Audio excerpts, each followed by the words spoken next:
What's going on, guys? So I got back from Shakahobbies down here in Whitehouse, Texas. Had a pretty good run with this. I forgot to plug in the lights. I didn't realize that till I was just about done filming. So trying out all the new electronics and stuff. Night and day difference. Oh my gosh. So remember this build, we were talking about the SEs, the Fusion SE. Everybody was telling me that it's just as good as the Pro. I was a little nervous going into it because it does seem a lot quicker just in the shop floor and things. But man, it was good. I totally see what y'all were talking about. I think the cost savings versus the Fusion Pro and the Fusion SE is definitely worth it. Save yourself the money. Put that money into a servo and go with it. It performed excellent considering how extreme that terrain was. You see I've got quite a few new scratches on it. Like I told y'all in the beginning with this Midnight Edition Blazer, we are going to drive it, and I got some pretty good scratches on it actually now. So it's going to be what it's going to be. I like it. This thing performed fantastic.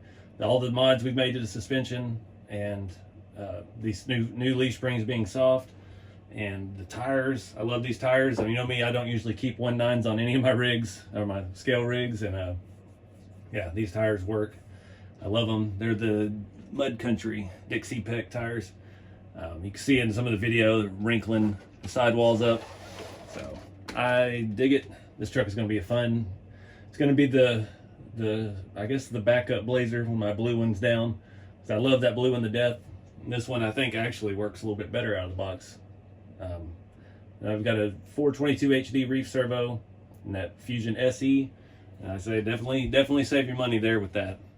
So all that being said, I did run it on one of my 3000 Helios 3 cells with an adapter for the XT60. What should I do next? So I know one thing I forgot I really wanted to do was raise the transfer case skid plate. So I've got 2 rigs that have the A&M Garage skid plate system, and I absolutely love that. It's metal, it's heavy, gets the weight low. I've got another one. Which one did we do it on? On the black, no, the one that's now black, Scottsdale. It has the Bauhaus RC one, and I've used those forever since the original first one came out, prototype 5, 6, 7 years ago, and those have been phenomenal too. I don't know that we really need to add weight down low on this one. I was talking to Josh out at Shakahobbies when I was driving it. He has got a couple trail finders again, and he has made his own skid plate, a 3D printed thing to raise it up and tuck it up flat. So he said he would print out an extra one, and we may give his a try. I'm always down to try new components, but that definitely was a hang up. You can see we beat the axles up good on those big old rocks. Drive shafts are holding up fine. Rear axles using that skid. This thing caught quite a bit, but it really wasn't as noticeable. I had more hang ups on the bumpers of the Blazer body than I did on the transfer case skid. So take that into consideration if you're using this more as a trail truck. Yeah, it's not necessarily necessary. I think it looks pretty good, tucked up a little more. Just looks clean when you look at it underneath, and it does give you a little more ground clearance. But like I said, this truck is going phenomenally. If you're wondering about everything else, there's 2 other parts of this video, or this series. All the mods we did on the front with the Galan 2 shock hoops, and the way we've got everything configured, leaf springs, took the lift blocks off, got it lowered down just a little bit, and this was the first Hobbywing Fusion SE I've had, and these are about 80 bucks. The pros are like 120, so I don't regret saving the extra $40.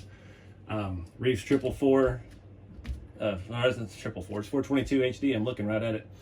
I used to run 444s and everything, but I found these are a little bit cheaper, and they're, I think, quieter and smoother, and you save us some money there too. So this right now is kind of my go-to setup for Trail Finder 2s. I've got it on 1, 2, 3 of them, and yeah, now that we can save a little money with the SEs, may swap over a couple of the other ones. I would really like to see Old Red, because it's 4-linked and 3-linked.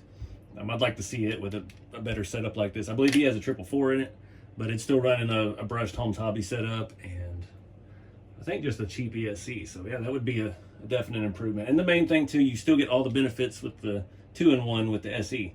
So your ESC is included in this can. All you've got is wire and some plugs, and it just saves space.